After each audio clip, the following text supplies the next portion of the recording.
ইরানের ইস্পাহান ঐতিহাসিক এই নগরী গতকাল রাতে এক অকল্পনীয় ঘটনার সাক্ষী হয়েছে, যা আধুনিক সামরিক ইতিহাসে টার্নিং পয়েন্ট। মার্কিন যুক্তরাষ্ট্র এবং ইসরায়েলের দীর্ঘদিনের সাজানো একটি মাস্টার প্ল্যান মাত্র কয়েক ঘন্টার ব্যবধানে ধুলোয় মিশিয়ে দিয়েছে ইরানের বিপ্লবী গার্ড বাহিনী আইআরজিসি। পেন্টাগন এবং সিআইএর ব্লুপ্রিন্ট অনুযায়ী সাজানো এই অপারেশনটি ছিল ইরানের পরমাণু সক্ষমতাকে চিরতরে পঙ্গু করে দেওয়ার এক গভীর ষড়যন্ত্র। কিন্তু মাঠ পর্যায়ে চিত্র তাদেরকে হতবাক করে দিয়েছে। হামলাকারী বা কথিত সেই আন্দোলনকারীরা তাদের লক্ষ্য অর্জন তো দূর, উল্টো আইআরজিসির কঠিন প্রতিরোধের মুখে শোচনীয়ভাবে পরাজিত হয়েছে। গতকাল রাতের এই সংঘাতটি ছিল ভিনদেশি মদতপুষ্ট একটি সশস্ত্র আক্রমণ, যা ইরানের সার্বভৌমত্বের উপর সরাসরি আঘাত।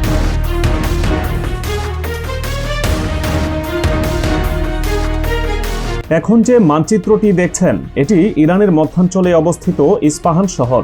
ভৌগোলিক এবং সামরিক উভয় দিক থেকেই এই শহরের অবস্থান অত্যন্ত সংবেদনশীল। জাগস পর্বতশৃঙ্গের পাদদেশে অবস্থিত এই শহরটি সমুদ্রপৃষ্ঠ থেকে প্রায় ১৬০০ মিটার উচ্চতায় অবস্থিত, যা একে প্রাকৃতিকভাবেই একটি দুর্গের মতো সুরক্ষা প্রদান করে। প্রায় ২ মিলিয়ন জনসংখ্যা অধ্যুষিত এই তৃতীয় বৃহত্তম ইরানি শহরটি শুধুমাত্র তার সংস্কৃতি বা ইতিহাসের জন্য নয়, বরং ইরানের পারমাণবিক কর্মসূচির হৃৎপিণ্ড হিসেবে পরিচিত। এই ইস্পাহান শহরের দক্ষিণ পূর্বাঞ্চলে অবস্থিত ইরানের সবচেয়ে বড় এবং গুরুত্বপূর্ণ পরমাণু গবেষণা কেন্দ্র ইস্পাহান নিউক্লিয়ার টেকনোলজি সেন্টার বা আইএনটিসি। ১৯৮৪ সালে চীনের কারিগরি সহায়তায় চালু হওয়া এই কেন্দ্রটিতে বর্তমানে প্রায় ৩,০০০ শীর্ষস্থানীয় পরমাণু বিজ্ঞানী দিনরাত গবেষণা চালিয়ে যাচ্ছেন। আর এই কারণেই যুক্তরাষ্ট্র এবং ইসরায়েলের চোখের বালি এই ইস্পাহান। গত কয়েক সপ্তাহ ধরেই পশ্চিমা গণমাধ্যমগুলোতে জল্পনা ছিল যে ইরানে হামলা হতে পারে, বিশেষ করে তাদের পরমাণু স্থাপনাগুলো টার্গেট করা হবে। কিন্তু গেল ১১ই জানুয়ারির ঘটনা থেকে বোঝা গেল সেই হামলা পরিকল্পনার স্তরে আর নেই, বরং তা বাস্তবে রূপ নিয়েছে। তবে তা আকাশপথে কোনো মিসাইল হামলার মাধ্যমে নয়, ইরানের অভ্যন্তরে ঘাপটি মেরে থাকা এজেন্টদের মাধ্যমে। গতকাল গভীর রাতে ইস্পাহানের এই স্পর্শকাতর পারমাণবিক স্থাপনা দখল নেওয়ার উদ্দেশ্যে এক ভয়াবহ সশস্ত্র অভিযান চালায় সিআইএ এবং মোসাদের প্রশিক্ষণপ্রাপ্ত কথিত আন্দোলনকারীরা। রাতভর চলা এই সংঘাতে ভারী মেশিনগান এবং স্বয়ংক্রিয় অস্ত্রের ব্যবহারে পুরো এলাকা রণক্ষেত্রে পরিণত হয়। ঘটনাস্থল থেকে তথ্য এবং ফুটেজ প্রমাণ থেকে জানা যায় এটি কোনো সাধারণ জনরোষ বা বিক্ষোভ ছিল না। ভিডিওতে যে দৃশ্যগুলো দেখছেন সেখানে স্পষ্টতই দেখা যাচ্ছে হামলাকারীদের হাতে রয়েছে ইসরায়েলের তৈরি অত্যাধুনিক সব মারণাস্ত্র। সাধারণ আন্দোলনকারীদের হাতে কখনোই অটোমেটিক সাবমেশিন গান, অ্যাসল্ট রাইফেল কিংবা শটগান থাকার কথা নয়। তবে এই আক্রমণকারীরা ইরানের নিরাপত্তা বাহিনীর উপর ঠিক এই ধরনের সামরিক গ্রেডের অস্ত্র দিয়েই হামলা চালিয়েছে। গোয়েন্দা তথ্য অনুযায়ী এরা মূলত মোসাদের স্লিপার সেল এবং ইরানের অভ্যন্তরে লুকিয়ে থাকা রাষ্ট্রদ্রোহী চক্র, যারা দীর্ঘদিন ধরে এই মুহূর্তটির জন্যই অপেক্ষা করছিল। তারা সুসংগঠিতভাবে কমান্ডো স্টাইলে ইরানের সামরিক বাহিনীর উপর চড়াও হয়েছিল। তাদের ট্যাকটিক্স দেখে সামরিক বিশেষজ্ঞরা নিশ্চিত হয়েছেন এদের পেছনে সরাসরি বিদেশি গোয়েন্দা সংস্থার প্রশিক্ষণ এবং রসদ সরবরাহ রয়েছে। পরিস্থিতি এতটাই ভয়াবহ ছিল যে আইআরজিসিকে তাদের স্পেশাল ফোর্স নামাতে হয়েছে। সারা রাত ধরে চলা এই যুদ্ধে ইস্পাহানের রাজপথ এবং পরমাণু কেন্দ্রের আশেপাশের এলাকাগুলো বারুদের গন্ধে ভারী হয়ে ওঠে। ইরানের রাষ্ট্রীয় টেলিভিশন প্রেস টিভি আজ সকালে নিশ্চিত করেছে এই ভয়াবহ সংঘর্ষে ইরানের বিপ্লবী গার্ড বাহিনী এবং নিরাপত্তা বাহিনীর অন্তত ৩০ জন সদস্য শাহাদত বরণ করেছেন। এই পরিসংখ্যান থেকেই অনুধাবন করা যায় হামলাটি কতটা তীব্র এবং পরিকল্পিত ছিল।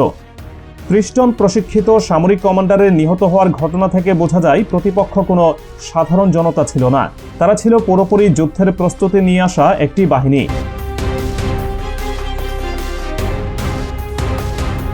তবে এই ৩০ জন সেনা সদস্যের আত্মত্যাগ বিফলে যায়নি।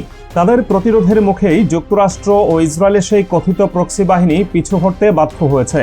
ধারণা করা হচ্ছে নিরাপত্তা বাহিনীর পাল্টা হামলায় কয়েকশো সশস্ত্র বিদ্রোহী নিহত হয়েছে, যদিও সঠিক সংখ্যা এখনও প্রকাশ করা হয়নি। ইস্পাহান শহরকে টার্গেট করার মূল কারণই ছিল এখানকার ইউরেনিয়াম এনরিচমেন্ট সেন্টার। সিআইএ এবং মোসাদ চেয়েছিল দেশের ভেতরের বিশৃঙ্খলাকে কাজে লাগিয়ে এই পরমাণু স্থাপনাটি দখল করে নিতে অথবা ধ্বংস করে দিতে। যুদ্ধক্ষেত্রে সম্মুখ সমরে শত্রু চিহ্নিত করা সহজ, কিন্তু যখন নিজের দেশের সাধারণ মানুষের ভিড়ে মিশে গিয়ে শত্রুরা হামলা চালায়, তখন তা প্রতিহত করা বিশ্বের যে কোনো বাহিনীর জন্যই অত্যন্ত চ্যালেঞ্জিং। আইআরজিসি এই কঠিন চ্যালেঞ্জটি মোকাবেলা করেছে। তারা চাইলে শুরুতেই ভারী আর্টিলারি বা বিমান হামলা চালিয়ে এই বিদ্রোহ দমন করতে পারত, কিন্তু তাতে সাধারণ নাগরিকদের জানমালের ব্যাপক ক্ষতির আশঙ্কা ছিল। কারণ এই বিদেশি এজেন্টরা সাধারণ জনগণকে ঢাল হিসেবে ব্যবহার করে এগোচ্ছিল। ইরানের নিরাপত্তা বাহিনী অত্যন্ত ধৈর্য এবং সাহসিকতার পরিচয় দিয়েছে। তারা টিয়ার শেল এবং দাঙ্গা দমনের কৌশল ব্যবহার করে প্রথমে পরিস্থিতি নিয়ন্ত্রণে আনার চেষ্টা করেছে।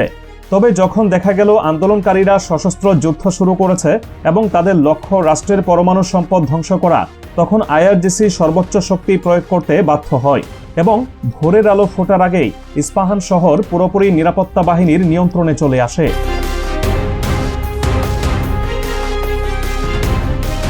যুক্তরাষ্ট্র এবং পশ্চিমা বিশ্ব মনে করেছিল ইরানের বর্তমান অর্থনৈতিক পরিস্থিতি এবং মূল্যস্ফীতির কারণে জনগণের মধ্যে যে ক্ষোভ রয়েছে সেটাকে কাজে লাগিয়ে তারা সহজেই সরকার পতন ঘটাতে পারবে। গত এক দশকে ইরানে এমন বড় কোনো অস্থিরতা তৈরি করা সম্ভব হয়নি, কারণ দেশটির জনগণ এবং সরকারের মধ্যে একটি অদৃশ্য ঐক্যের বন্ধন ছিল। বিশেষ করে যখন ইসরায়েল সরাসরি হুমকি দিয়েছে, তখন ইরানিরা সবসময় একতাবদ্ধ ছিল। কিন্তু এবার যুক্তরাষ্ট্র ভিন্ন কৌশল অবলম্বন করেছে।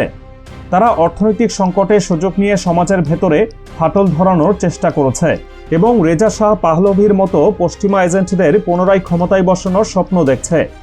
তাদের পরিকল্পনা ছিল পরিষ্কার, ইরানের ভেতর থেকে একটি গৃহযুদ্ধ বাঁধিয়ে দেওয়া, যাতে পরমাণু কর্মসূচি এবং মিসাইল প্রকল্পগুলো ভেতর থেকেই ধ্বংস করে দেওয়া যায়। এতে করে যুক্তরাষ্ট্রকে সরাসরি যুদ্ধে জড়াতে হতো না এবং তাদের নিজস্ব সেনাদের প্রাণহানির ঝুঁকি থাকতো না। তথাকথিত জেনারেশন জেডের আন্দোলনের নামে তারা চেয়েছিল তেহরানের মসনদে তাদের অনুগত পুতুল সরকার বসাতে। কিন্তু গতকাল রাতে ইস্পাহানের এই ব্যর্থ অপারেশন প্রমাণ করে দিয়েছে পেন্টাগনের সেই পরিকল্পনা মাঠে মারা গেছে। ইরান সরকার অত্যন্ত কঠোর হাতে এবং সফলভাবে এই বিদেশি ষড়যন্ত্র নস্যাৎ করে দিয়েছে। ইরানের প্রতিটি শহরের নিরাপত্তা ব্যবস্থা জোরদার করা হয়েছে এবং বল প্রয়োগের মাধ্যমে অস্থিতিশীল পরিস্থিতি নিয়ন্ত্রণে আনা হয়েছে।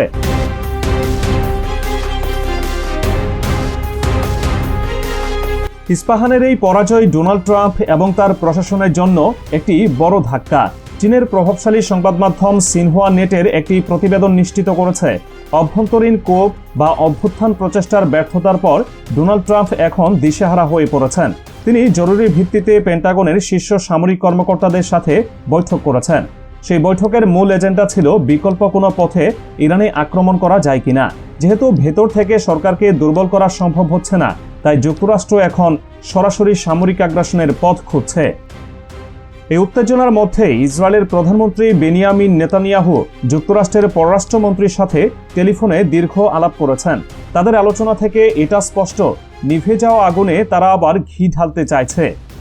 ইসরায়েল এবং যুক্তরাষ্ট্র উভয়ই বুঝতে পারছে ইরানের পরমাণু কর্মসূচিকে থামানোর এটাই তাদের শেষ সুযোগ। আর তাই প্রক্সি ওয়ারে ব্যর্থ হয়ে তারা এখন সরাসরি সংঘাতের ছক কষছে। পেন্টাগন এখন চিহ্নিত করছে ইরানের কোন কোন জায়গায় আকাশপথে বা দূরপাল্লার মিসাইল দিয়ে আঘাত হানা সম্ভব। তবে বাস্তবতা হলো, এক রাতের এই যুদ্ধে ইরান বুঝিয়ে দিয়েছে তারা যে কোনো পরিস্থিতির জন্য প্রস্তুত। আইআরজিসির ৩০ জন সদস্যের রক্তদান ইরানের প্রতিরক্ষা ব্যবস্থাকে আরও শক্তিশালী করে তুলেছে। যুক্তরাষ্ট্র এখন যে পরিকল্পনাই করুক না কেন, ইরানের মাটি তাদের জন্য সহজ হবে না তা এখন অনেকটাই নিশ্চিত।